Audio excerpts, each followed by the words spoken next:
जब साहब होता है जो भगवान का रूप होता है, लेकिन भगवान के रूप होने के बाद आप रिश्वत ले रहे हो और किस हद तक सही है, आप अपने आप को सही मानते हो। आपकी एक फैसले की वजह से अगर आप सही तरीके से फैसला करते तो शायद आज अतुल सुभाष हमारे बीच में मौजूद होते। इनकी शक्ल देखो ना, खैर बोलना नहीं चाहिए, लेकिन आप देखिए ये कोरियन लड़का, हमें कोई भी पसंद हो सकता है लेकिन जैसा हस्बैंड होता है ना उससे जैसा कोई नहीं होते, ठीक है। और इनका शक्ल देख के तो मुझे नहीं लग रहा है कि कोरियन। ऐसे तमाम अतुल सुभाष आपको दिखाई देगा, तमाम पुरुष ऐसे दिखाई देगा जो इस दौर से गुजर रहे होंगे लेकिन वो जी रहे हैं, लेकिन कहीं कहीं वो कहीं ना कहीं दिल कमजोर, मैं मानती हूँ कि वो कमजोर वो पड़ गया होगा जिसकी वजह से वो खत्म इस हद तक गुजर गए। हम महिलाओं के लिए कानून इसलिए बनाए कि हम महिलाओं को मजबूत करें, लेकिन हम महिलाएं हैं, हमारी महिलाओं में से कुछ महिला ऐसा है जो कानून का दुरुपयोग करके उस लड़के को, इस आदमी को ऐसी जगह फंसा देते हैं जो इस हद तक के गुजर जाते हैं। तो ये बहुत दुखद बात है, कहीं ना कहीं इसमें थोड़ा सा बदलाव की जरूरत है। तुम क्या बच्चों को उसमें पाल रहे थे क्या? वो 3 लाख रुपए मांग रहे थे,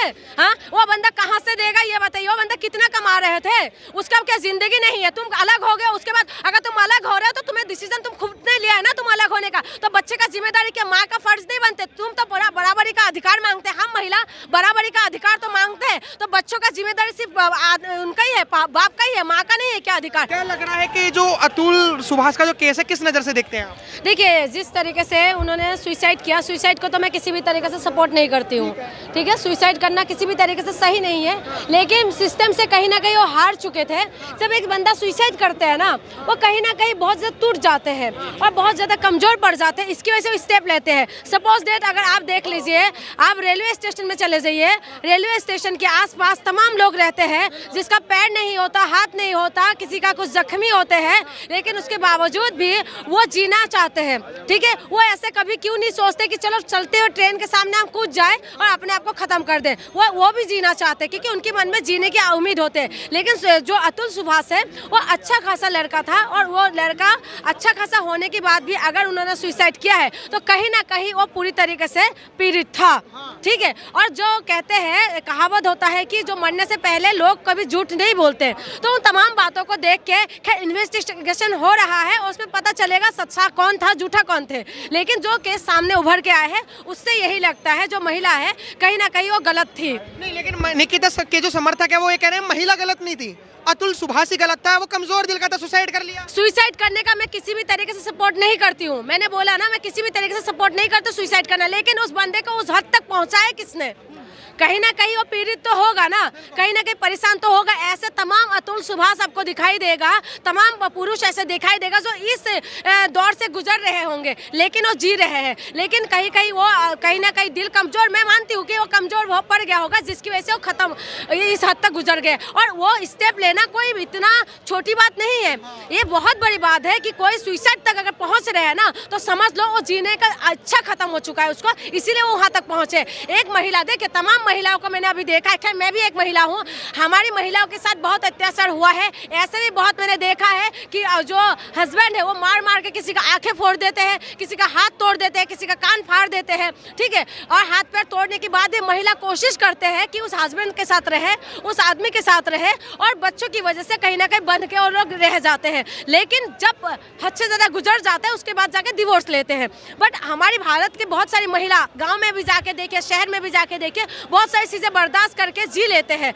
ठीक है। लेकिन जो निकिता की जो केस है, जितना हमें सोशल मीडिया के द्वारा जो पता चल रहा है, ये कहीं ना कहीं उनकी वो प्रेशर दे रहे थे। और वो सुभाष जो है वो मरने से पहले उन्होंने जो बोला था उसमें ये बोला है कि मेरी जो है मेरी चीज से वो ताकतवर हो रहा है, मेरी दुश्मन ताकतवर हो रहा है। तो आप एक बात बताइए, आप उनसे डिवोर्स लेना है, आप उनके साथ नहीं रहना तो मत रहो। तमाम तरीके की इतना ज़्यादा उनके ऊपर लगाने की जो है धारा लगाने की क्या जरूरत है, आप मुझे बताइए। अगर तुम्हें मन नहीं बन पा रहे, और मैं कानून व्यवस्था में भी थोड़ा सा मेरा वो है कि महिलाओं को इतना ज़्यादा ताकतवर करा है कानून व्यवस्था ने, तो ये कानून व्यवस्था ने जो किया था वो अच्छे के लिए किया था। लेकिन हम जो महिला है ना, बहुत सारी महिला इसका दुरुपयोग करते हैं, जिसकी वजह से जो महिला पीड़ित है ना उनको वो सम्मान और इज्जत और वो इंसाफ नहीं मिल पाते, जिसकी वजह से कहीं ना कहीं अटके रहते हैं। अभी आप देखिए, अगर अमीर घर के लोग होते हैं उनको तुरंत इंसाफ मिल जाते हैं, लेकिन गरीब घर के लोगों को नहीं मिलते। और दूसरी बात यह है कि जो कानून है ये कहीं ना कहीं हम महिलाओं के लिए कानून इसलिए बनाए कि हम महिलाओं को मजबूत करें,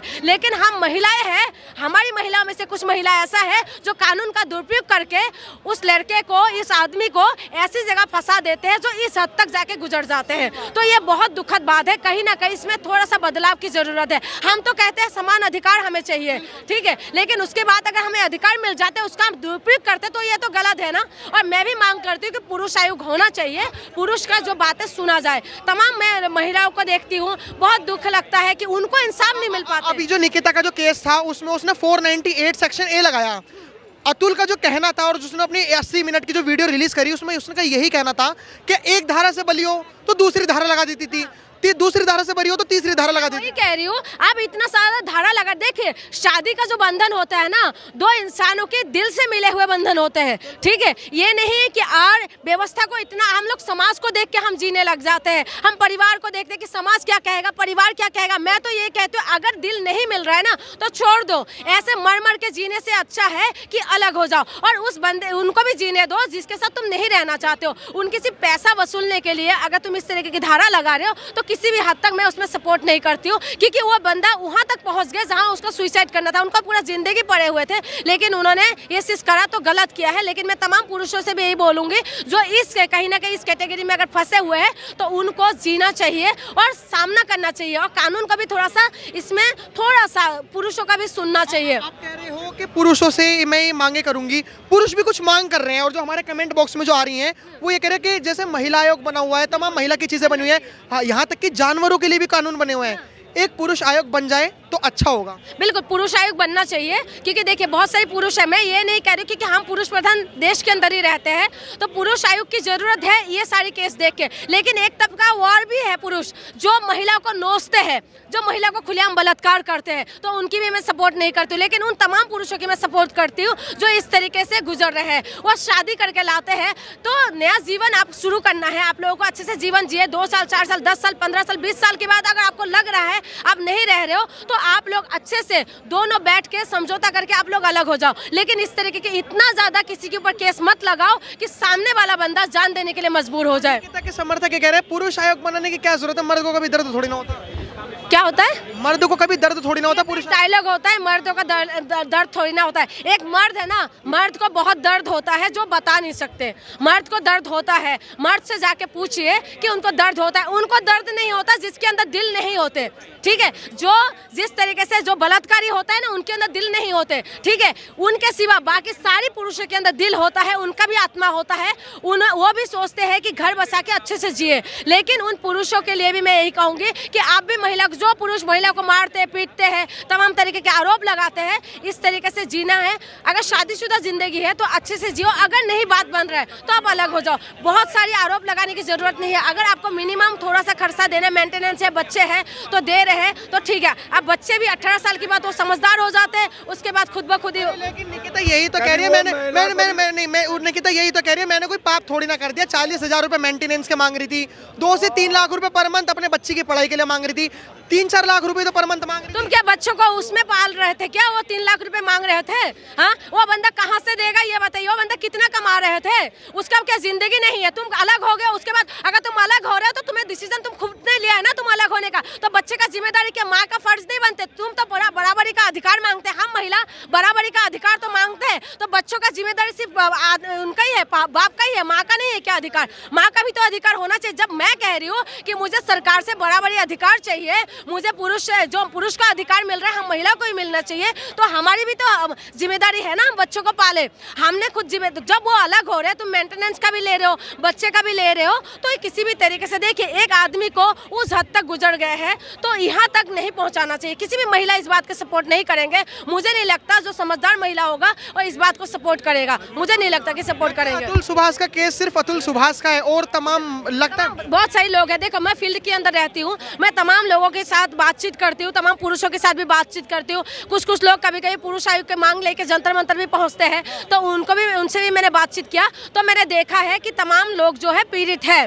ठीक है। लेकिन इसका मतलब मैं पुरुषों से भी यही बोलूंगी, क्योंकि मैंने देखा है जो लोग प्रोटेस्ट करने के लिए पुरुष आयोग मांगने के लिए आते हैं, वो लोग पुरुष आयोग का मांग जब करते हैं ना तो वो खड़े होकर ना महिलाओं के बारे में बुराई करते हैं। ये गलत है।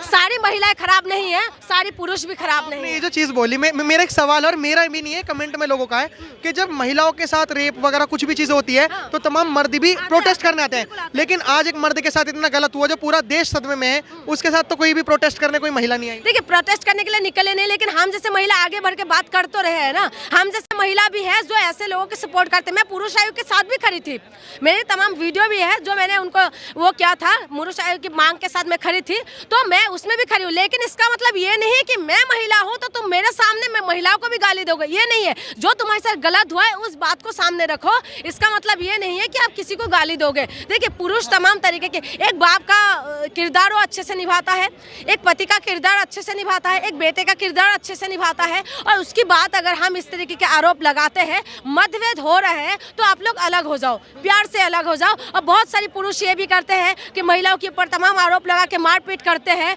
और इस तरीके के बांध के रखते हैं, ये भी नहीं होना चाहिए। तो ये जो केस है, ये तो खैर इन्वेस्टिगेशन होगा तो पता चलेगा। इन्वेस्टिगेशन की बात है, अब तो हम बात करते हैं जज पे। रीता कौशिक तो कह रही है मेरी कोई गलती नहीं थी, ठीक है, मैंने सेटलमेंट के लिए 5 लाख रुपए तो मांगे थे, 5 लाख रुपए दे देते, इतना कमा रहा है, एआई का काम कर रहा है, एआई ऑफिसर है, कमा रहा है, 5 लाख रुपए तो मांगे थे। फ्री फंड का पैसा आ रहा है क्या? फ्री फंड का आ रहा है क्या? तुम्हें 5 लाख रुपए दे दे, तुम संविधानिक पद में बैठे हुए हैं ना, तो संविधानिक पद में बैठ के तुम्हारे काम क्या होता है? जजमेंट करना होता है ना, या रिश्वत लेने का काम होता है? रिश्वत लेने का काम होता है क्या? ये तो रिश्वत ही हो गया एक तरीके से। सेटलमेंट के लिए तुम पैसा मांग रहे हो तो किस हद तक सही है? आपको जज साहब हमने बनाया है, तो जज साहब का काम क्या होता है? जज साहब को एक तरीके से हम भगवान का दर्जा होता है। उनकी एक साइन से है ना, किसी के फांसी का फंदा भी लग जाते हैं और किसी को इंसाफ भी मिल जाते हैं, ठीक है, वो इंसाफ देने वाला होते हैं, उनको हम भगवान मानते हैं। एक डॉक्टर का रूप जो डॉक्टर होता है वो भगवान का रूप होता है, एक जज साहब होता है जो भगवान का रूप होता है। लेकिन भगवान के रूप होने के बाद आप रिश्वत ले रहे हो, और किस हद तक सही है? आप अपने आप को सही मानते हो? आपकी एक फैसले की वजह से अगर आप सही तरीके से फैसला करते तो शायद आज अतुल सुभाष हमारे बीच में मौजूद होते। तो ये मैं किसी भी तरीके से सपोर्ट नहीं। जिस जज की बातें कर रहे हो रीता कौशिक की, वो हंस भी रही थी जब जजमेंट कर रही थी कि 80,000 रुपए पर मंथ का मेंटेनेंस दो, जब बांध रही थी हंस भी रही थी, और वो बेचारा रो रहा था अतुल सुभाष। वही कह रही हूँ, देखिए हमारे देश के इतना ज्यादा सिस्टम में इतना ज्यादा खराबी हो गया ना, किसी की जो फीलिंग्स के साथ खेला जाता है, फीलिंग्स को समझ नहीं रहे।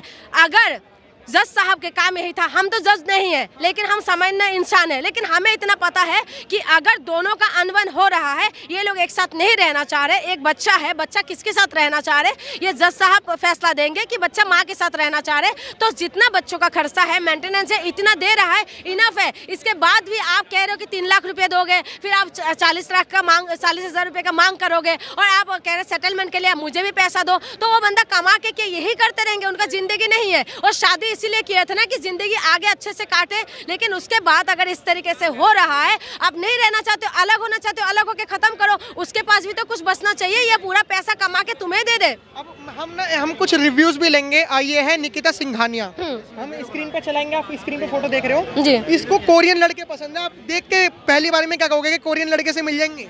कहीं नहीं मिलेंगे, इनकी शक्ल देखो ना, खैर बोलना नहीं चाहिए, लेकिन आप देखिए ये कोरियन लड़का, हमें कोई भी पसंद हो सकता है, लेकिन जैसा हस्बैंड होता है ना, उससे जैसा कोई नहीं होते, ठीक है। और इनका शक्ल देख के तो मुझे नहीं लग रहा है कि कोरियन लड़के पसंद। इन्होंने तो 3 करोड़ रुपए मांगे थे ना, 3 करोड़ रुपए, मैं वही तो कह रही हूँ, 3 करोड़ रुपए तुम खुद कमा लो ना। नहीं, मतलब वो कह रही है कि मैं जिस तरीके से सुंदर हूँ, 3 करोड़ रुपए तो मेरे लिए ठीक है। सुंदर है, अगर ये सुंदर है ना तो मेरे पास जुबान ही नहीं है। ये किस एंगल से सुंदर लग रहा है, आप किस एंगल से लग रहा है सुंदर? हाँ, किस एंगल से सुंदर लग रहा है? किसी भी एंगल से इनकी कोई तो चेहरे देख के पता चल रहा है किस एंगल से सुंदर लग रहा है, आप बताइए। कोरियन लड़के पसंद है, मूवी देखना पसंद है तो इसका मतलब आप मेरे साथ क्या वो लड़ोगे क्या? एक बात बताइए, पसंद है तो इसका मतलब मुझे भी पसंद है सलमान खान, तो मुझे भी पसंद है शाहरुख खान, तो क्या करे? हाँ, मुझे पसंद है अक्षय कुमार, तो क्या करे बताओ? मुझे पसंद है कैटरीना कैफ, मिल जाएंगे भैया बोलेंगे मुझे तो कैटरीना कैफ पसंद है, बताइए माधुरी दीक्षित पसंद है। पसंद अलग होता है, चाहत अलग होता है, लेकिन हम जिससे प्यार करते हैं, प्यार भी अलग होते हैं। लेकिन ये बीटीएस की फैन है, बीटीएस की फैन बहुत कोई, हम भी फैन है ना, मैंने क्या बताया, हम बीटीएस के फैन है, हम शाहरुख खान का फैन है, अक्षय कुमार का फैन है, कैटरीना कैफ के फैन है। फैन होना अलग बात है, लेकिन जिसके साथ तुम जीवन साथी, तुमने उन्हें जीवन साथी चुना है ना, फिर तुम्हें नहीं पसंद आए तो आप वो मत रहो। इस तरीके के आरोप नहीं लगाना। तमाम महिलाओं से भी मैं निवेदन करूंगी, अगर आपको नहीं रहना है तो प्यार से अलग हो जाइए। इस तरीके के आरोप प्रत्यारोप मत लगाइए, आरोप प्रत्यारोप ना लगाइए। फिलहाल जो महिला तीनों ने अपने वक्तव्य को बहुत अच्छे से रखा। फिलहाल आप क्या राय रखते हैं हमें कमेंट बॉक्स में जरूर बताएं। देखते रहे खबरें भारत। धन्यवाद। जय हिंद।